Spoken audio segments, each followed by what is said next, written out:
Second, and I'm so sorry to cut the beautiful music short. Second, we've got Minister Dan Jørgensen from Denmark, Minister for Development, Cooperation and Global Climate Policy.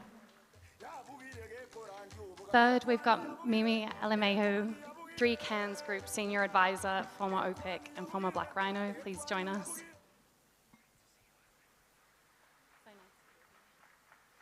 Fourth, we've got Dennis Denyer, Afri-Exim Bank Executive Vice President. Please join us, Dennis.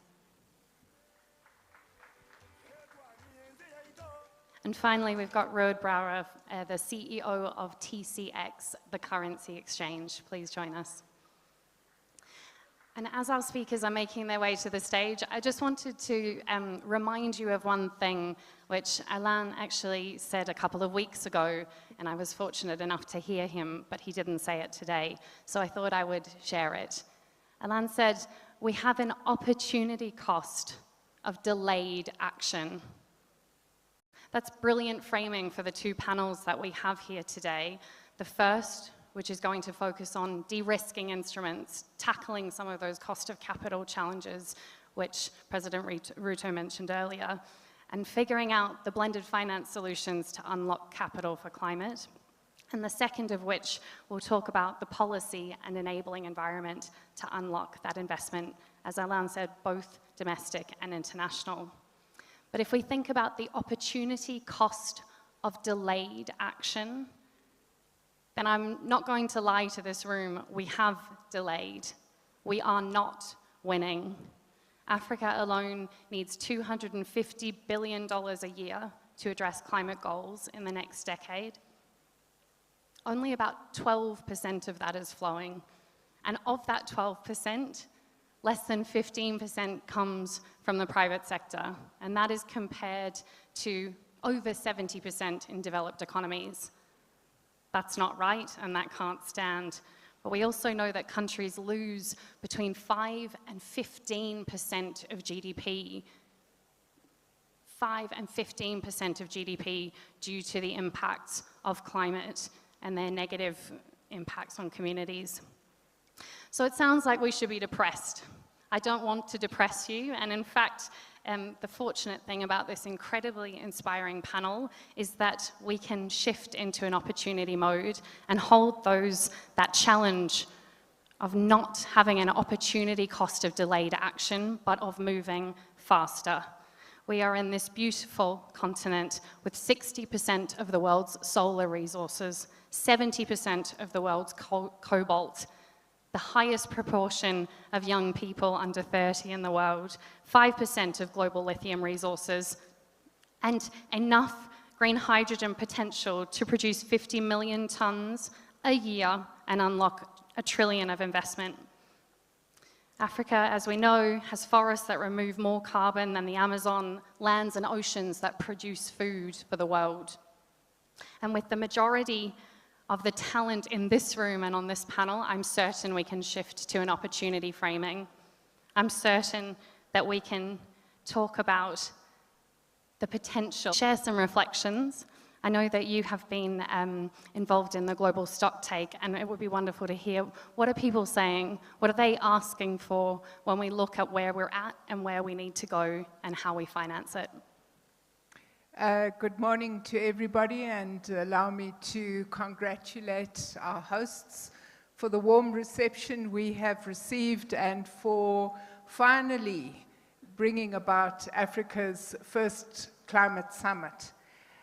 I suppose that the reason that we have to talk about the past is that it helps us to better understand where we are today.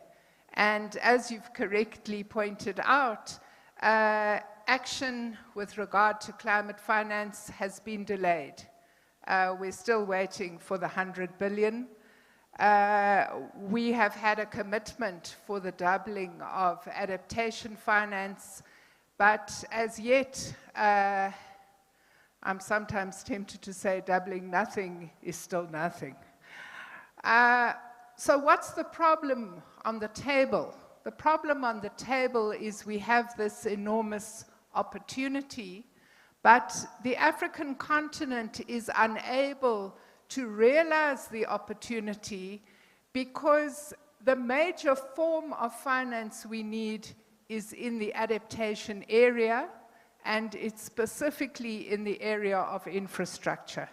Without infrastructure, it becomes enormously difficult to exploit the vast resources that exist on our country. And so, because we haven't received the mitigation financing, and we're yet to see the adaptation financing, we are unfortunately pushed into the loss and damage area. And you would all know that last year, ahead of the UNFCCC meeting in Sharm el-Sheikh, there was significant research done.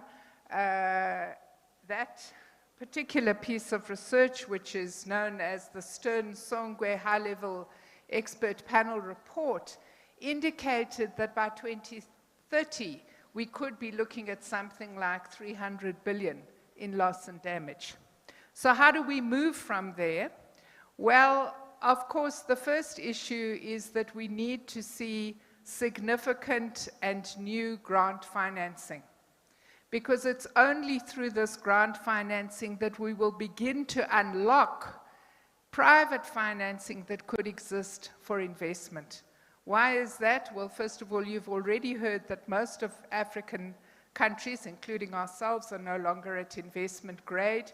So the cost of borrowing in an already heavily debted nation like South Africa is exorbitant, and we unfortunately are not in a position to do it.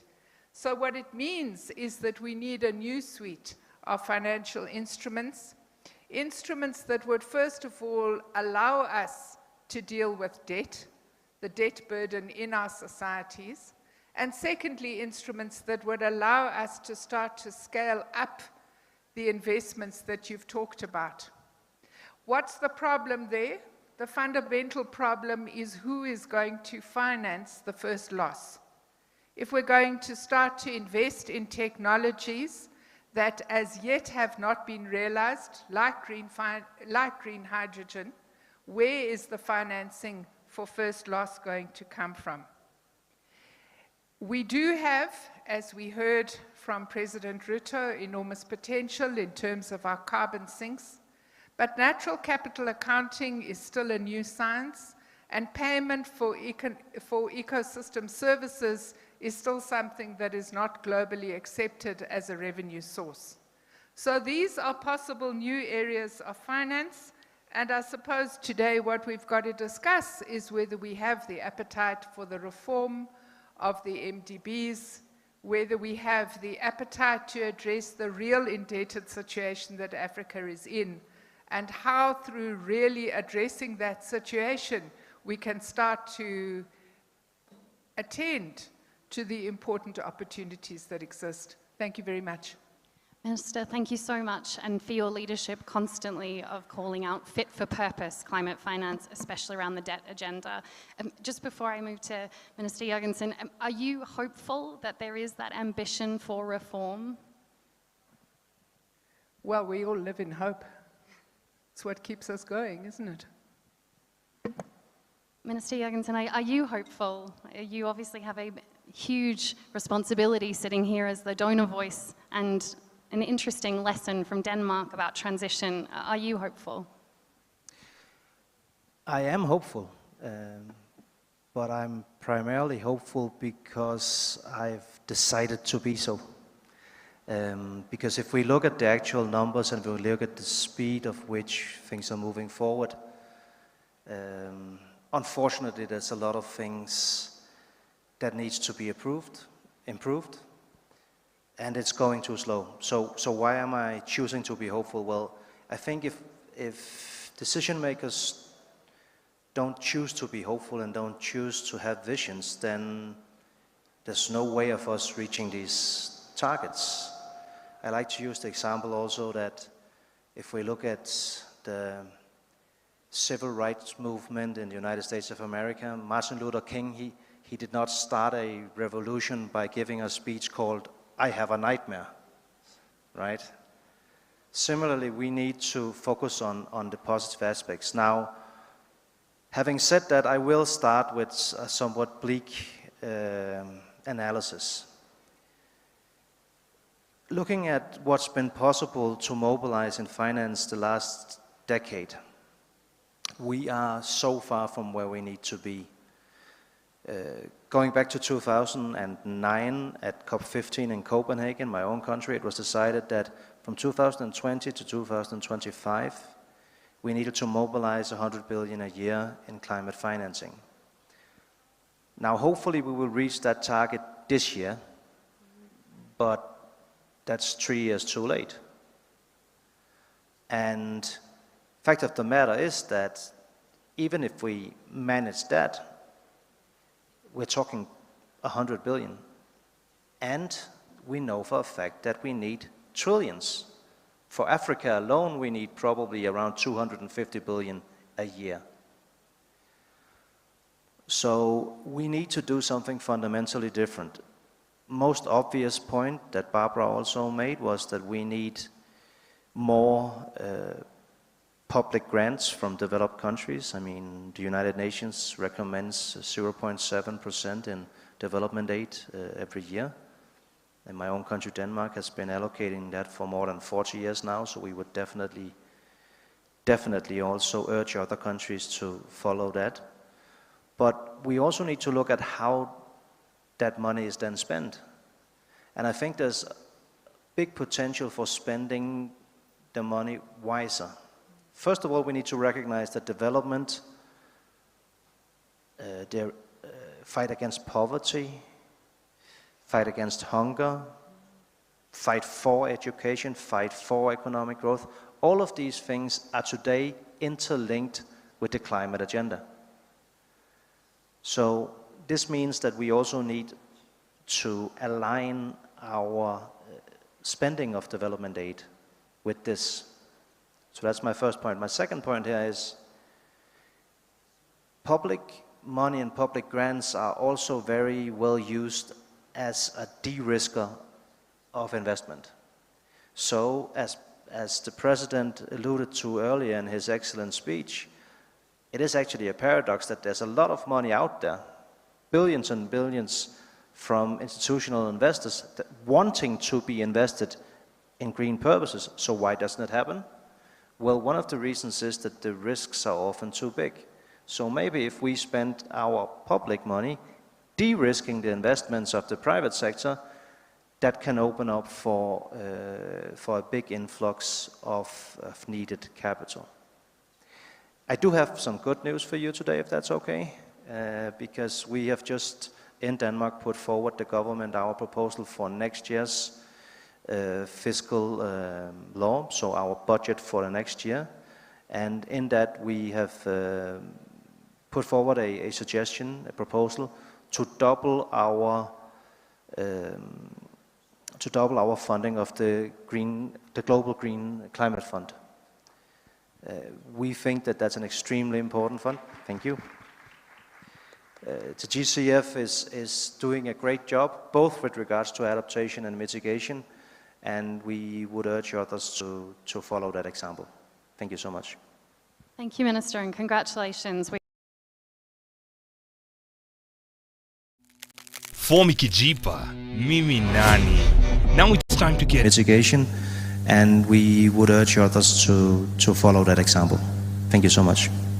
Thank you, Minister, and congratulations. We hope other countries follow that example. And now, forgive me for being a bit controversial, but sometimes I can sit on these panels and think, I agree. Let's use public capital to de-risk private investments.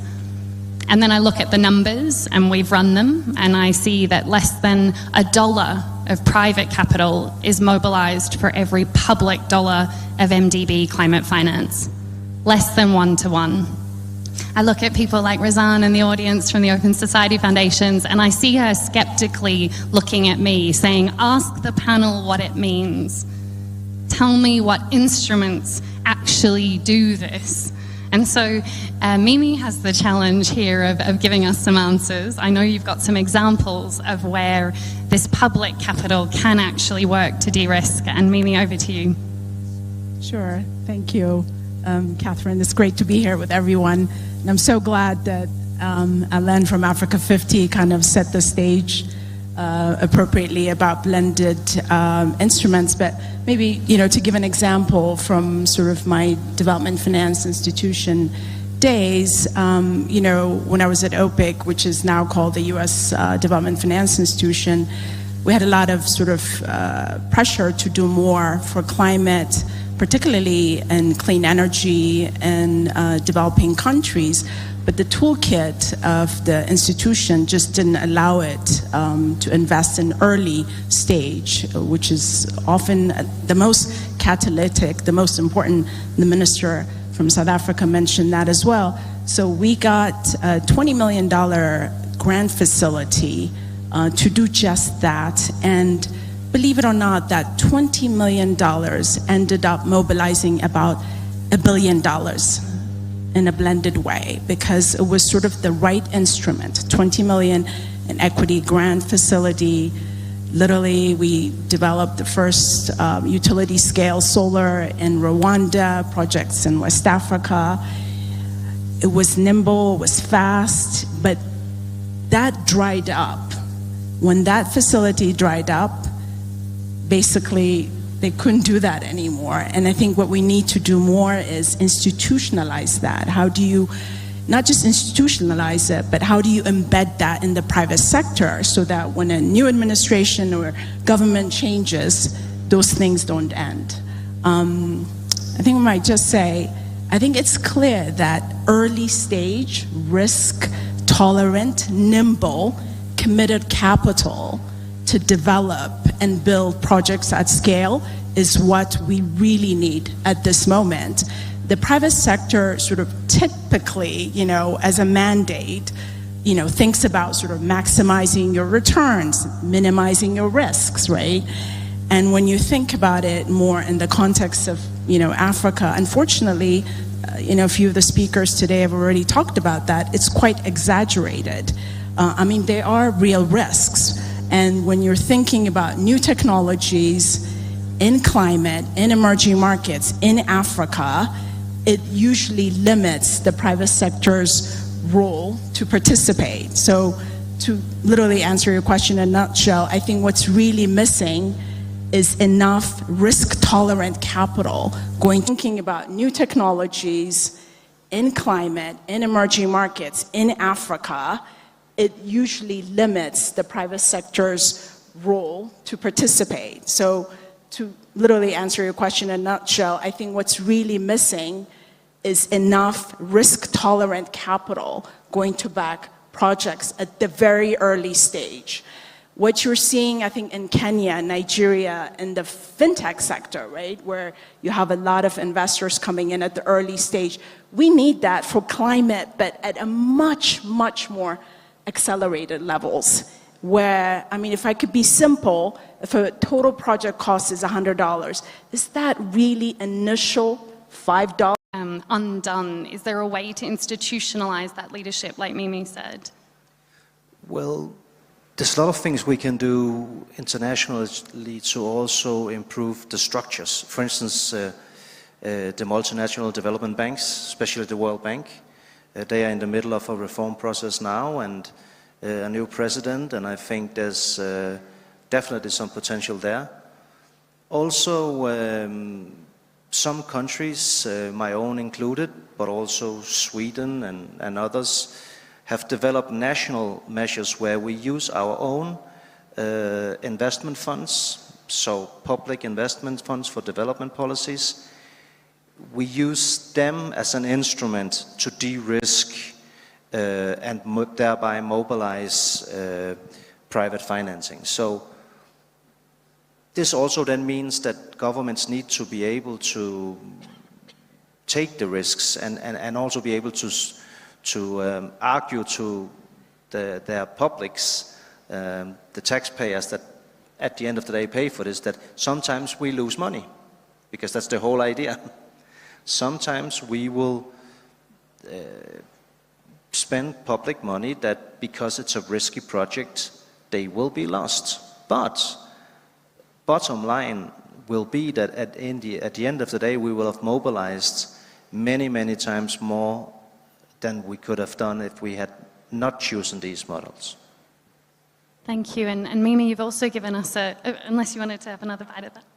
I'll come back to you, I promise. But Mimi's given us another segue to Dennis, actually, because you were talking about the right capital at the right stage, and you talked about early stage investments and project prep. Dennis, we were speaking about this before the panel, but would love to hear your thoughts, especially around this reform agenda. What can institutions like import-export banks be doing, and why is that early stage capital so important?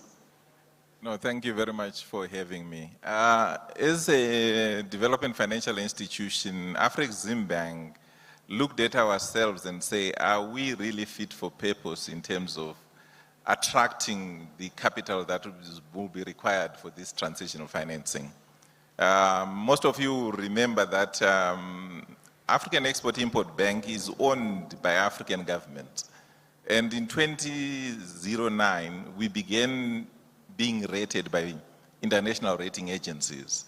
And it's been a journey. So far, we have migrated from BBB- to BBB+ and even A. So we are then able to attract the necessary capital. But we have also made ourselves fit for purpose in terms of providing development partners with a credible story. Our own interventions on the continent in terms of both mitigation and adaptation has been very obvious. But in addition to that, what we've looked at is there's a problem both on the demand and supply side. So what do we do to ensure that on the demand side, there are credible, bankable projects? 4 years ago, we established a project preparatory, $6 billion worth of projects out of that unit. But we recognize that there is more that is required. So we have also established a joint project preparatory fund. We have now attracted 8 other institutions to come to the party so that we can provide this early stage capital that is required. But in addition to that, we established a fund for export development to provide equity capital in order to tackle this as well. So that will complement our debt financing that we provide, but we also provide guarantees and insurance products to de-risk projects so that the private sector can come in and complement the public sector in providing additional funding. And you mentioned fit for purpose and instruments which can help the private sector. I know we've got private equity coming up on the next panel, but Mimi, does that resonate? Are these products really what the private sector needs? I know you've been on both sides and interested in your reflections. Yeah, sure. Maybe I'll talk a little bit about what I'm doing currently. I think at 3 Cairns Group and at Allied Climate Partners, we are, working to expand and scale bankable projects for climate, and we're doing it in a blended finance way, specifically by providing first loss junior equity to create specific investment mandate for private investment across Africa. And the idea is really to de-risk for private investors and late-stage capital investors, including DFIs. I mean, the DFIs, development finance institutions, commercial investors, come in after things are de-risked. And as everybody knows, when things go to financial close, everybody's interested in financing the projects. And so alongside our partners at Sea Change Foundation and other major philanthropic capital, we're actually raising $235 million in philanthropy to go towards that. And we've got major commitments from quite a few people, and which we hope will be matched by about $600 million. That $235 million will be matched by about $600 million from mostly development finance institutions, which I think are still the institutions to a large degree investing across the continent. So I think that will catalyze, billions probably in assets across the continent. So. It sounds like you're answering some of Minister Creasy's questions of where does that money come from? You've mentioned philanthropy and DFIs, and Minister, I'll come back to you shortly, but I just wanted to focus on another challenge that we've heard a lot about this morning. Yes, the early stage project development piece and the first loss, but also currency. Now, Ruud, I know what TCX is, but I don't know if this room knows what TCX is. It's a fun acronym, and in the climate space, we know we live in acronym land. So why do you exist? What is TCX? Tell us about how it tackles that critical and pervasive challenge of currency risk. Well, very happy to do so. Thank you very much for having me. I've been hearing de-risking and currency risk also from Alain several times. And what we see in practice is that many private sector players that are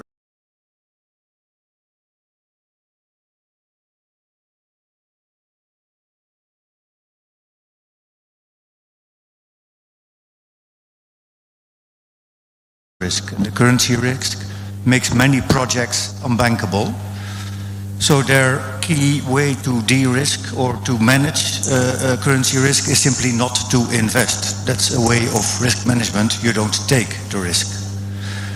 Now, the purpose in life of TCX is actually take away the currency risk from investments in emerging and frontier markets all over the world and centralize it in one place.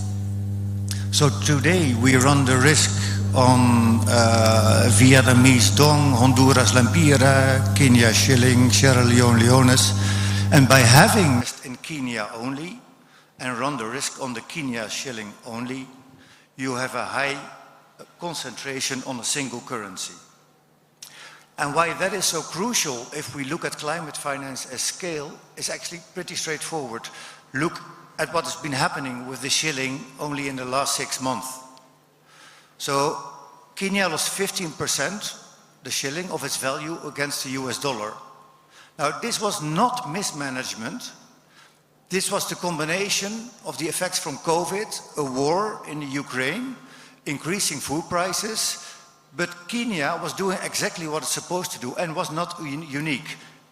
Pretty much all African countries have been hit either by the war or by food prices or by the global financial crisis, and there's a series of crises in the past 10 years that have all hit emerging market currencies.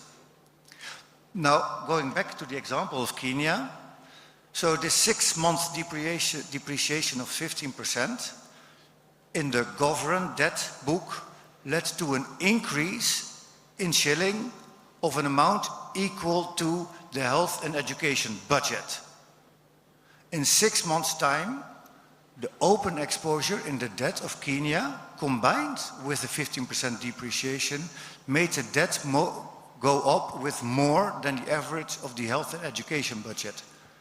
How can you ever expect a country to be stable, to get higher ratings, to invest long-term in infrastructure to fight climate change, if all the lenders, and these are the official bilateral lenders, the multilateral development banks, the bilateral development banks, if the lenders continue to offload the risk on the borrower, because the borrower is incapable of managing it because they have a concentration.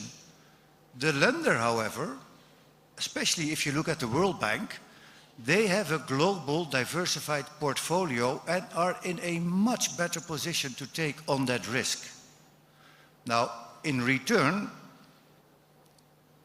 the interest will not be at 1%, but will be at the Kenyan equivalent, 10, 15. But what you get back for that is you allow your government, your private sector, to actually predict the debt they will have to service next year, in 2 years, in 5 years, in 10 years. And by doing so, you will finally be allowed to go to in a stable long-term planning, a stable economy, what is crucial to even start investing in large-scale renewable energy projects. So our approach is, if you want to harvest the African sun and you want to harvest the African wind, you have to finance it with African currencies.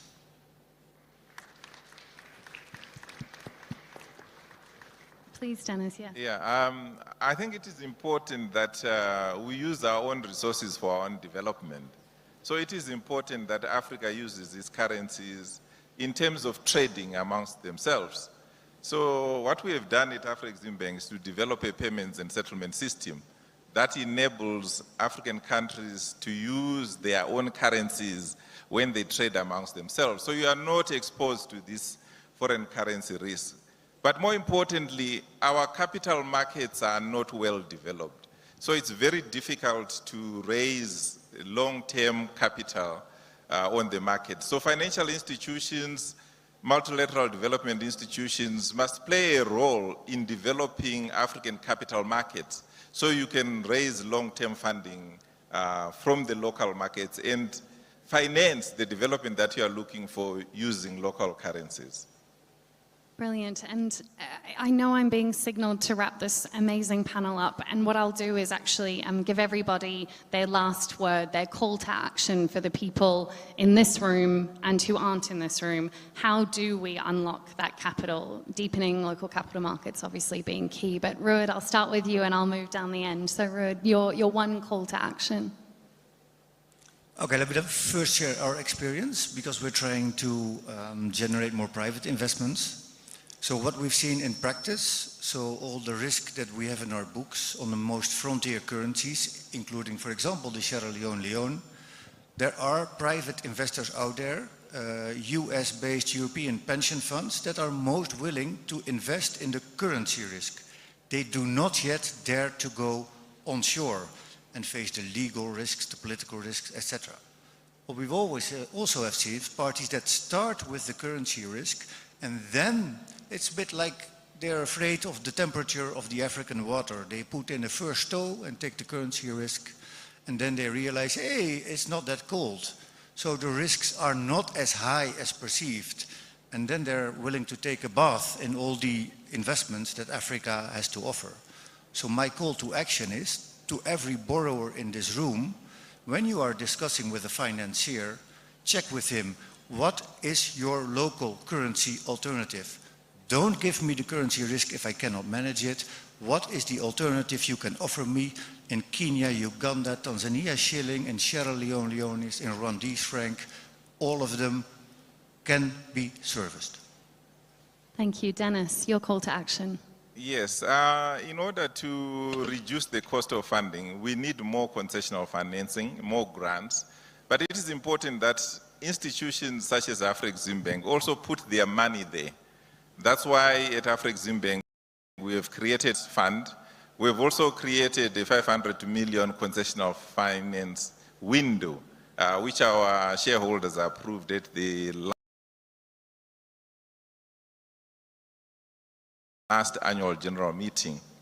But it is also important to develop capacity even at the governmental levels, because you need a transparent policy and regulatory environment for some of these projects to succeed. And we need to build that capacity. Thank you. Thank you. Mimi. Yeah, just briefly, I would just say, look, investing in Africa is not an option for any of us. It is for our own survival. I think the innovations that will save the planet, I do believe will come out of this continent. But we need a lot more philanthropic capital, as a lot of people have said on this panel already. Climate finance cannot be financed just with debt alone. So we need a lot more philanthropic capital to come in and really de-risk projects so we can scale. Thank you, Minister. Well, as hard as it is to mobilize finance for mitigation efforts, for instance, in the energy sector, it's obviously even harder for adaptation.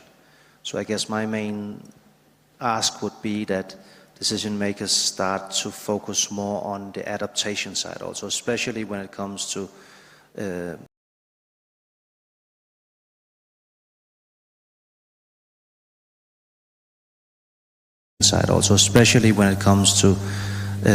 investing public grants, because we need to spend them wisely and spend them where it's most difficult to get the private money in. Couldn't agree more, Minister Creasy. Thank you very much. I suppose the key message is that in order to exploit the opportunities of the continent, we have to address climate finance in the context, which include the current state of heavily indebtedness, and therefore you can't address climate finance without addressing broader issues of financial reform. And lastly, I would support those on the panel who have said that we do need new and predictable grant financing, but we also need to be able to scale up the very good best practice that we've heard about this morning to get pilot projects to commercial viability by mitigating risks and financing first-of-a-kind projects as well as supporting technical assistance. Thanks very much. Thank you so much. Everyone, a big round of applause to this wonderful panel. Guys, I'm so with me. It's my job to invite these wonderful speakers off the stage and to invite the next round up. The Australian accent doesn't hold out for much longer, I promise.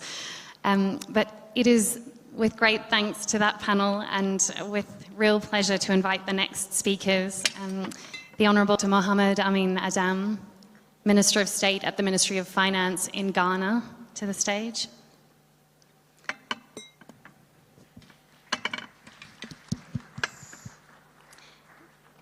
It's my pleasure to invite Dr. Monique Nsanza-Baganwa to the stage, Deputy Chair at the African Union Commission, and I would like to acknowledge the first woman to hold this role.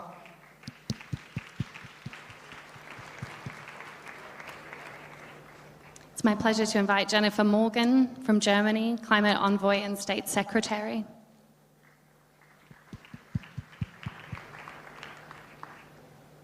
A dear but new friend, Baholo Kenowendo, Special Advisor and Africa Director of the High Level Climate Champions.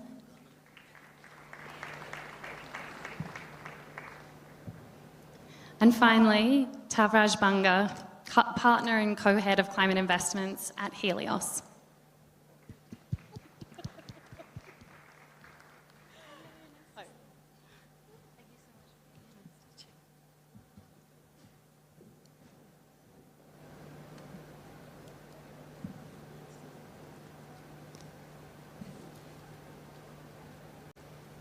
Wonderful. Well, this is part 2 to the discussion about climate finance, and part 2 really looks at the enabling investment environment to attract capital. I haven't met you before, Minister, but I have done a bit of YouTubing, with apologies, but I've been very inspired by what you have been saying recently, particularly around growth and around resilience.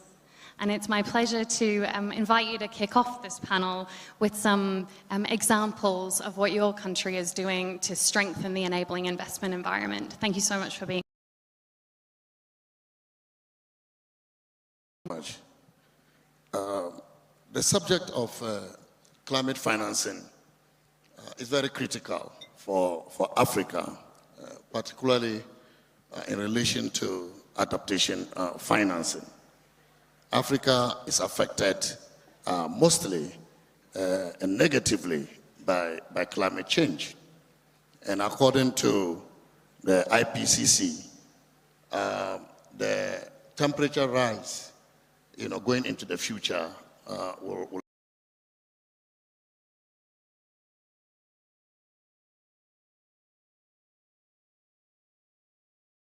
lea masala ya sekta ya kibinafsi, wakiwahimiza washikadau waliopo katika sekta ya kibinafsi vilevile kuweza kushirikiana na serikali mbalimbali katika mataifa mbalimbali ya bara la Afrika ili kuhakikisha kuwa most vulnerable when it comes to climate change. But Africa doesn't have the resources, financial resources, to finance adaptation. Also, mitigation funding is a challenge. We have a number of projects we want to do, but we are unable to do that because we are not able to attract capital. The leverage financing, such as green and blue bonds, are available, but it's difficult to attract no expertise to structure leverage financing, particularly high leverage ratio instruments. Apart from this, we have the challenge of lack of harmonized or standardized frameworks, as well as certification processes that will seek to reduce or increase confidence in the investor. And this is why it is difficult to structure high leverage ratio instruments. Another issue affecting financing, climate financing in Africa, is about the cost of capital that was discussed in the earlier panel. But I'd like to add a few points to this. A report commissioned by UN Environment shows that climate vulnerability has already raised the average cost of debt in a sample of developing countries by 117 basis points. And in absolute terms, this translates to about 40 billion US dollars additional interest payments over the past 10 years on government debts alone. Minister, say that again, 40 billion. 40 billion United States dollars in additional interest payments over the last 10 years on only government bonds. If you add the private sector, the figure is very colossal. But blended finance gives hope to address the cost of capital. But that is also a challenge in a number of ways. Number one, because of the complexities in structuring blended finance for projects. And number two, the difficulty in aligning the interests of diverse investors. And also, as was mentioned earlier, perceived risk, especially when you are dealing with investors with different levels of risk appetite. And so we need to be able to address the cost of capital. And one way to address this is through the MDBs and regional development banks that have to provide risk guarantees as well as insurance mechanisms so that we can de-risk investments of blended finance to be able to attract private capital to projects. But there's one other issue which really hasn't come to the table for discussion, and that has to do with the macroeconomic environment.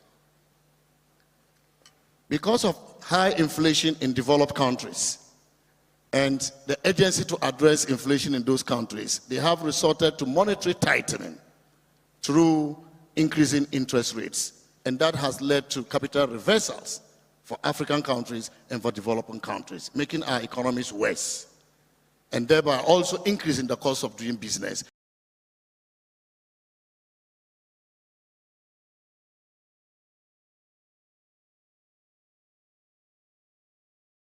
Mzia masala ya uwekezaji na vile kuweza kufadhili tu makazi ama vile uwepo katika sekta hii ya mabadiliko ya. This is why the V20 has been calling for a new deal on climate finance. A new deal that ensures that the IMF and other international financial institutions recognize natural capital assets for carbon exchanges and also for debt repayments. Because when we do this, we will be able to provide macroeconomic stability that is required, an essential requirement for attracting not just capital for adaptation financing and mitigation financing, but capital for the growth of the economy. And so these are, in my view, some of the barriers to attracting climate finance and how we are able to address them in order to attract capital. For example, private capital to climate financing projects. Minister, thank you so much. Your clarity around debt, around the complexity of some of these de-risking instruments is spot on. But the idea of the natural capital asset recognition, I wanted to ask, are you getting a lot of support for that? We are very supportive of this. It's very important because, as the president of Kenya said earlier, we have significant potential in carbon sink.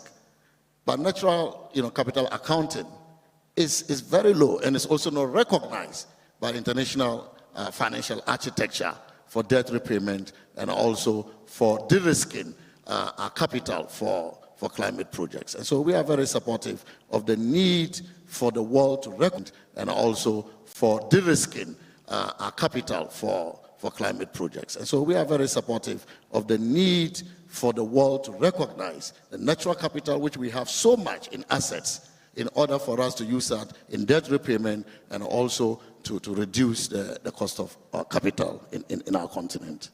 I think it's brilliant, Minister. Thank you. And to pass over to Dr. Monique, I'm very interested in understanding other innovations which have come out of the continent where you are seeing this type of leadership, this type of pioneering around financial innovation, and interested in your reflections. Thank you so much. The African Union, of course, is driving this vision for the continent of a prosperous, integrated, and peaceful continent, and putting people at the center. So I'll start by actually recollecting what we have heard this morning, that Africa is a solutions powerhouse for saving the climate, and that we need to transform all these natural resources into an asset class that investors are actually willing to invest in. And for that, our youthful workforce to be given a chance actually to transform the wealth of Africa into an opportunity for growth. And some of the things that we are achieving on the continent is to come stronger as a strong continent, speaking with one voice and having that audience in the global arena. I'm seeing that happening a lot. And I'm seeing us coming up with frameworks, normative frameworks, that we need our member states to domesticate more. I don't want to give the details because my sister, Commissioner Josepha, earlier this morning, have highlighted some of those frameworks.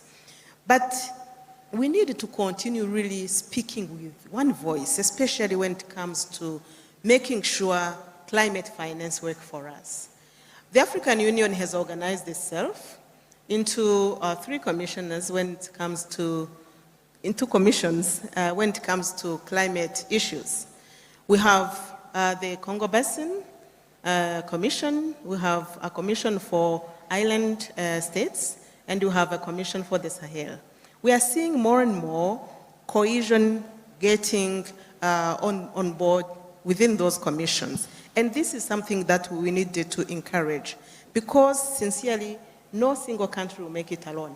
We have to get together, stick strong together, and the African Union institutions, the Commission, the organs, the Pan-African Development Financial Institutions, the regional economic communities, we all need to come together and support our member states. We need to put our expertise together. So that is the effort that the African Union Commission is driving to coordinate all this capacity we have on the continent. We have a risk capacity, we have the AEDB, we have a Flexing Bank. All of these, we should really make it work for our member states. Then I'm seeing also progress in corporate and economic and political governance. You know that we have APRM. We are trying really to improve on this ground. Of course, progress here, but also challenges there.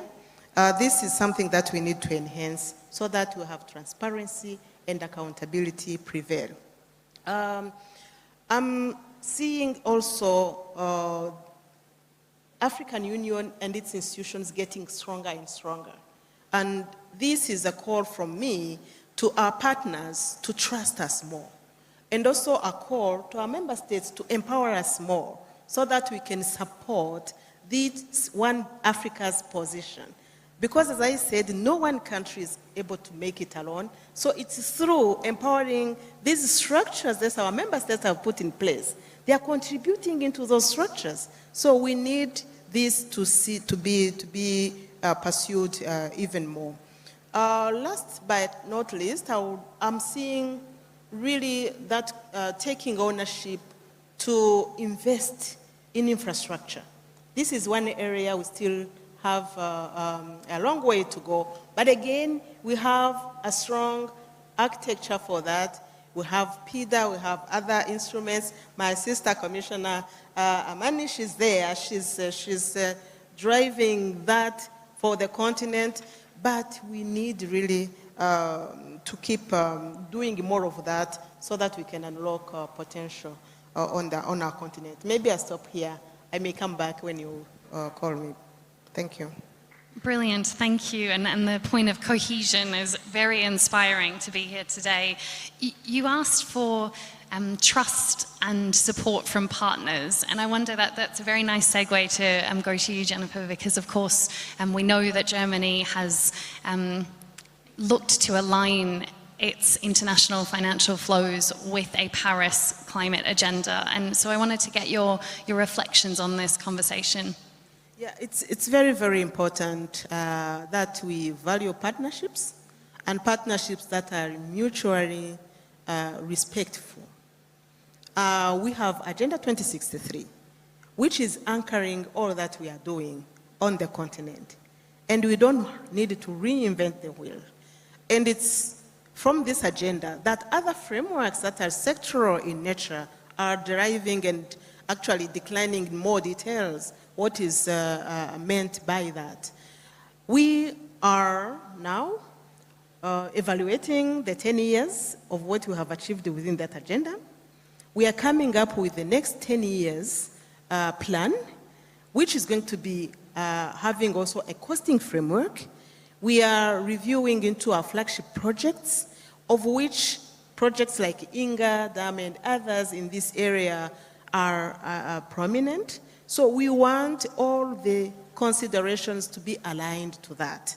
And also we want the financing to channel through African institutions. We have our African Development Bank, that is an implementing agency of the Union. We have a Flexim Bank and many others in the regional blocks that we need to unlock this financing through the same. Again, we need the African Union to take agency of all of that discussion and consolidating the African Union voice. We don't think that parallel systems are going to help us. So that's what we are talking in terms of alignment. Thank you. Brilliant, and you mentioned not reinventing the wheel, and I know, Jennifer, that's something that you have looked at, scaling what works. We'd love to hear from you. Yeah, first of all, just a huge congratulations to the African Union and to Kenya for this amazing conference. I'm so excited and privileged to be here. And I think you mentioned trust. I think trust comes through action, not just words. And I think in Germany we are trying to do our part in that, whether it be through our own climate finance, whether it be through things like the Green Climate Fund and increasing our contribution there and hoping that others come along. But also in listening to the panel earlier and what Minister Creasy said about needing to do climate finance in the context of the African context of financing. So another instrument that has been mentioned a little bit is on debt swaps. And so actually here at the conference, Germany's announcing that we are doing a climate debt swap with Kenya for 60 million euros, and they will have that funding to be able to invest in sustainable agriculture, in renewable energy for Kenya. And I think that's an example of the type of thing we need to do, a small contribution on that. Also on the de-risking, and I just, everything that was said from His Honorable Minister from Ghana on the de-risking and the reform side of things as well. I think Germany's trying to move forward there. One piece that maybe I can contribute, which is a little different, is on kind of what are the signals that investors are needing. So, I mean, we need to be looking, and we are looking much more actively in the cost of capital and the de-risking and the guarantees, and I'm so interested in listening to what specifically is needed, because we need to get all the different instruments. I think that's part of the complexity, right, is to be looking at the goal and then the different instruments. But our experience in Germany on the renewable side, for example, is that by having long, loud legal signals and policies in place, that has been what has been driving the investment in.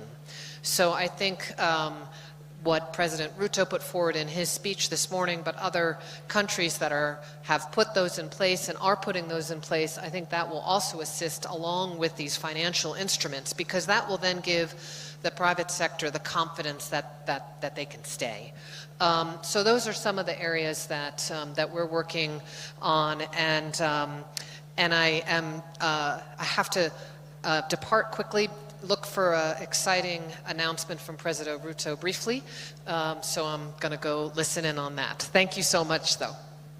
Thank you, Jennifer. Pleasure to have you with us. Just to make the segue, I know that we've got the Minister from Namibia in the front row here as well, and I understand Germany has been looking at Namibian green hydrogen, and that is an example of what you just said, so great. Made the segue. Now, Minister, you referred earlier to this challenge and complexity of these de-risking instruments. We know that, Baholo, you've obviously called for better blended finance, and you've looked at this in a context of investment and trade, and I'd love to understand what you think we need here to scale up better blended finance and unlock the capital that we're talking about. Thanks, Catherine. You know, it was interesting earlier, we had a conversation about successful countries in attracting climate finance, and in my opinion, there hasn't been any success for an African country in attracting climate finance. And I say this because if we look at the 2020 figures, collectively, the continent only attracted, I think it's about 30 billion climate finance in the world.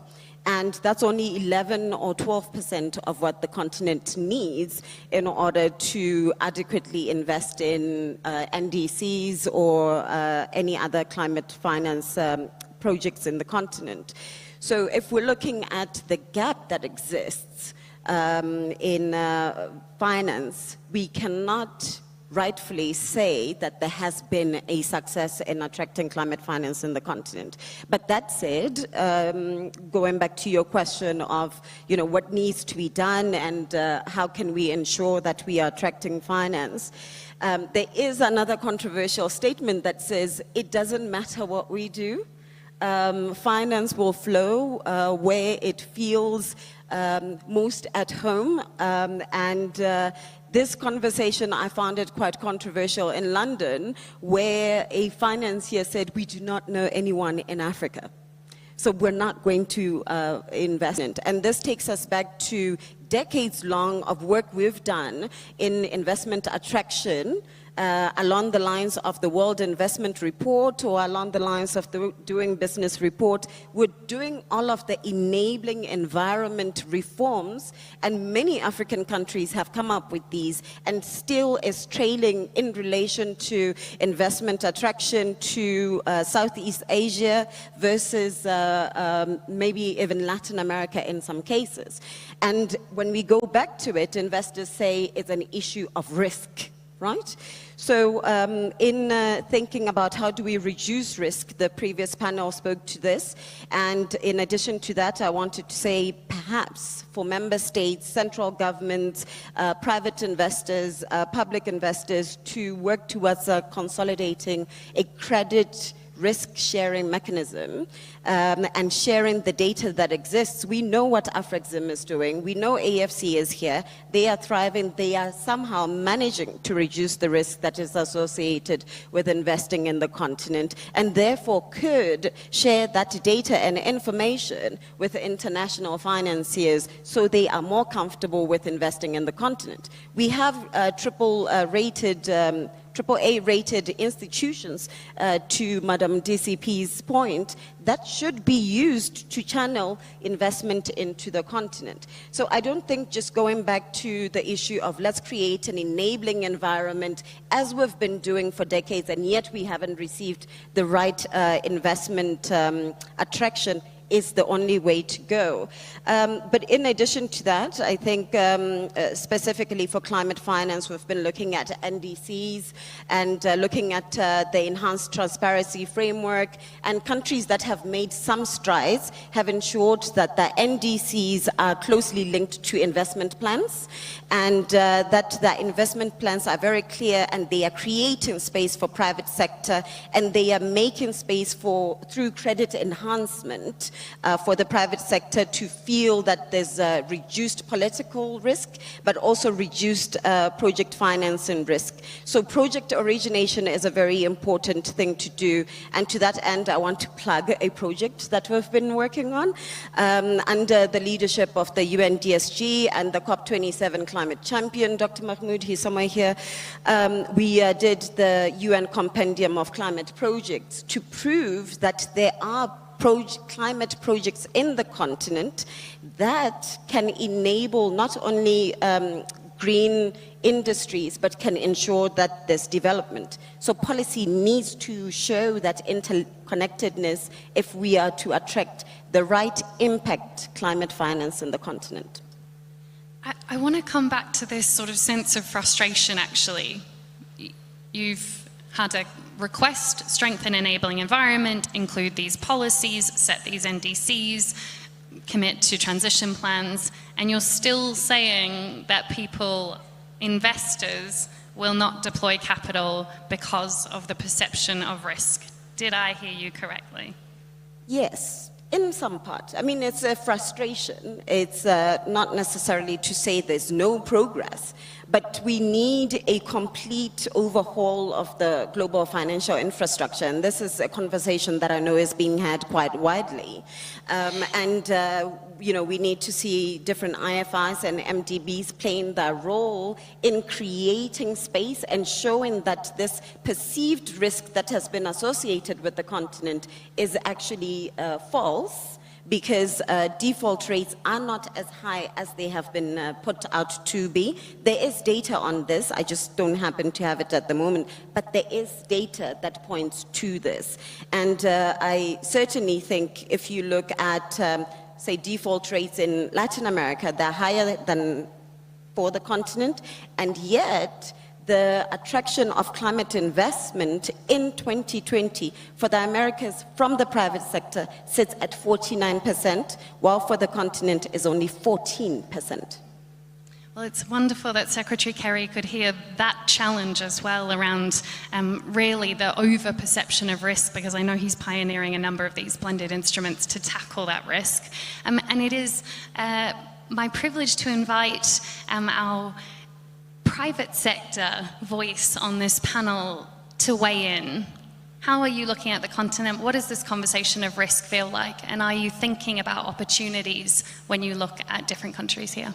Sure. I mean, a lot has been said, and more eloquently than I could have, so I've torn up my notes, and I'm going to speak largest, focused private equity funds.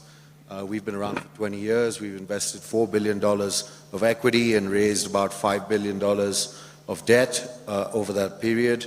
We've invested and built businesses in sectors ranging from agriculture, consumer goods, telecom, infrastructure, real estate, to fintechs.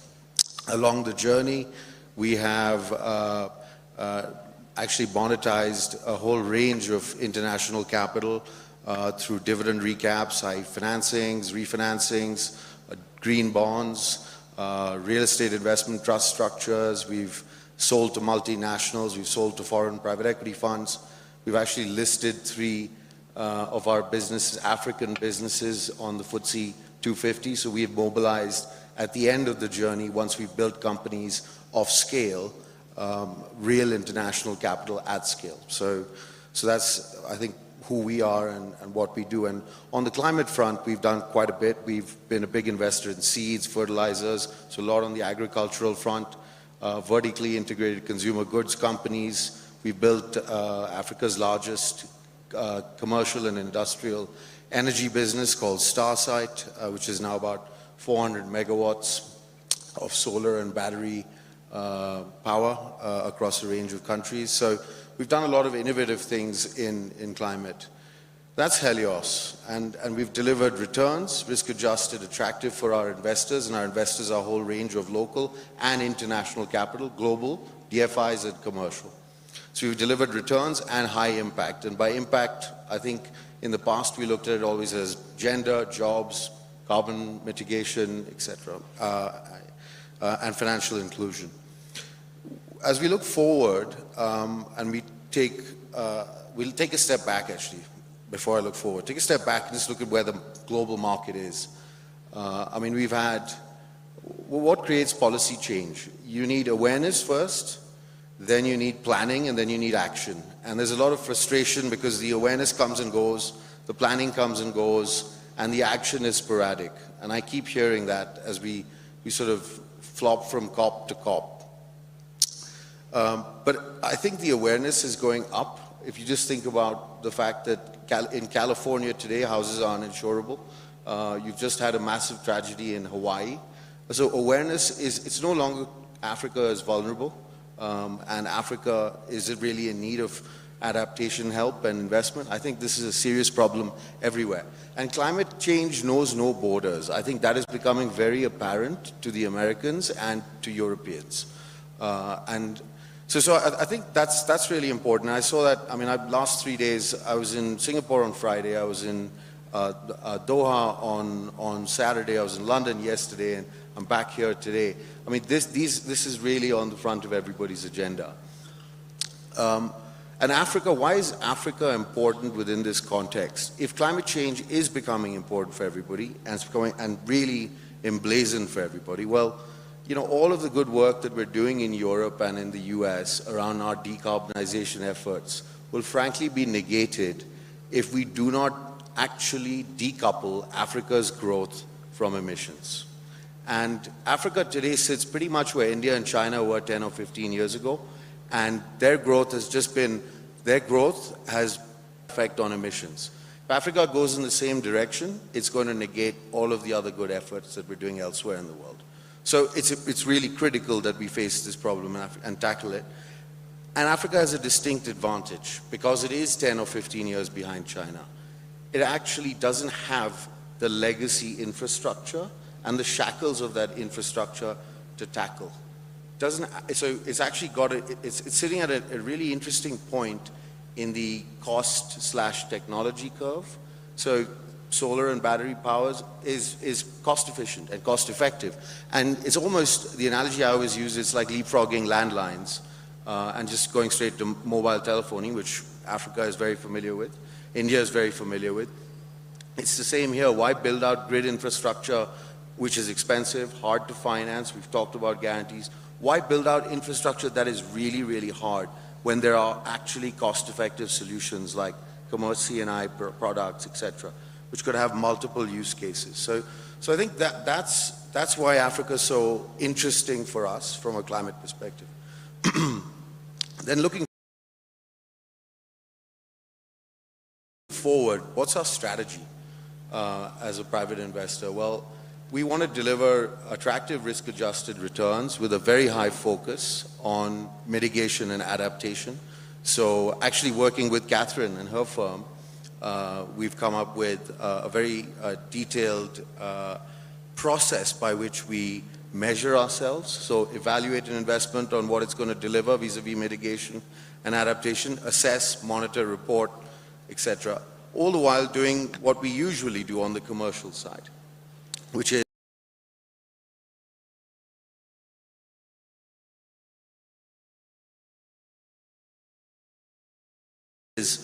investing in business right point for explosive growth, where we can play a really catalytic role in that growth, and then exit at good returns for us. What's going to be helpful for us from policymakers and investors around the world? Well, number one, coherent and consistent policy.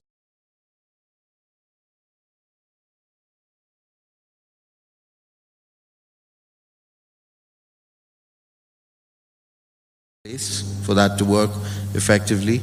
And then on a global level, for the carbon markets to really be thought through very carefully. President Ruto has made a great start with the setting up the planning commission effectively for electric vehicles. I think you need to plan very carefully because you need a lot of dominoes to fall into place for that to work effectively. And then on a global level, for the carbon markets to really be thought through very carefully over the next year, natural resources. And the second is we'd like to see more local currency and local capital coming into investments, either alongside us or potentially even exiting to them. In Kenya alone, I think the PFAs, the pension funds, are sitting on about $13 billion of capital.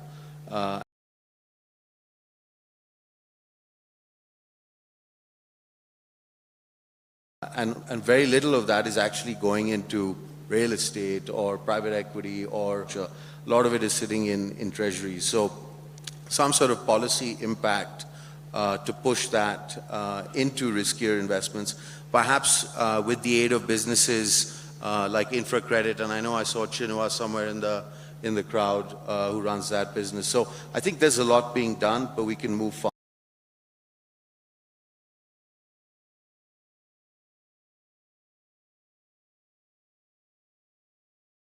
faster and country is many countries.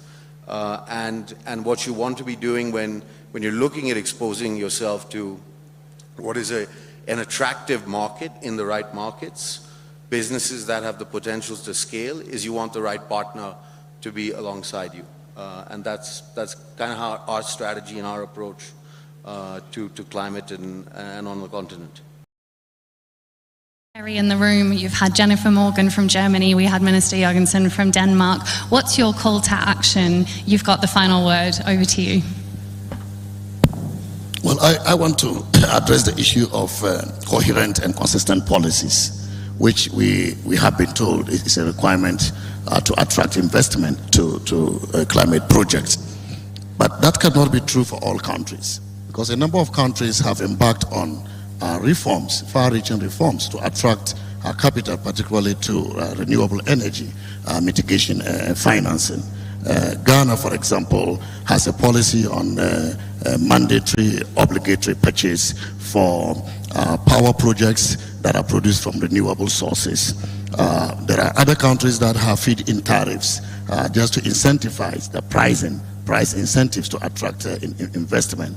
There are other countries that have competitive procurement frameworks so that a level playable sources. There are other countries that have feed-in tariffs just to incentivize the price incentives to attract investment.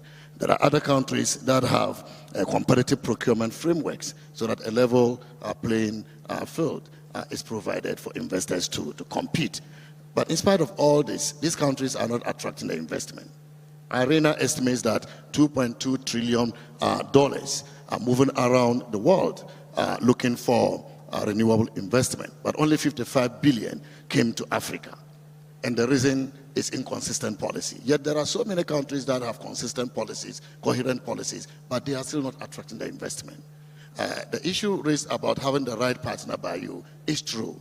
And that is what is also contributing to the perceived risks. So when Ghana has all the right policies, and then next door is Burkina Faso, which is suffering from political instability, then you have Mali around, and then Niger also coming along. Political instability in countries around you will help to deepen the perception of risk in countries, even when those countries have the right policies. And this is why African countries need to collaborate. We need to share notes. We need to share knowledge on how we all can help to build a regional policy environment that is enabling for investment. If we don't do this, we will continue to be denied of the right investment to support the growth of our energy infrastructure and other climate resilient infrastructure that we very much need. Thank you. Thank you. Thank you to the wonderful panelists.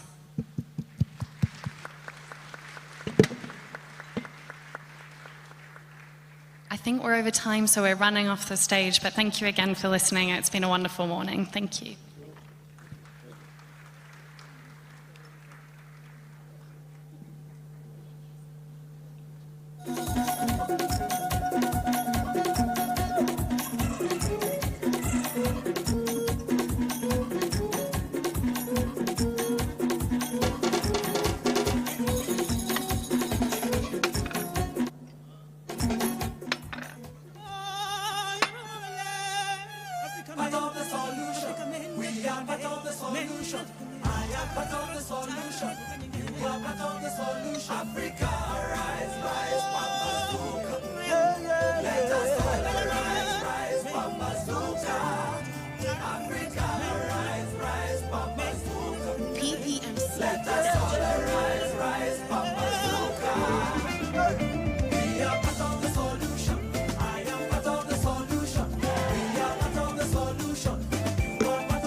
Unatazama Mwangaza TV, tumaini lako.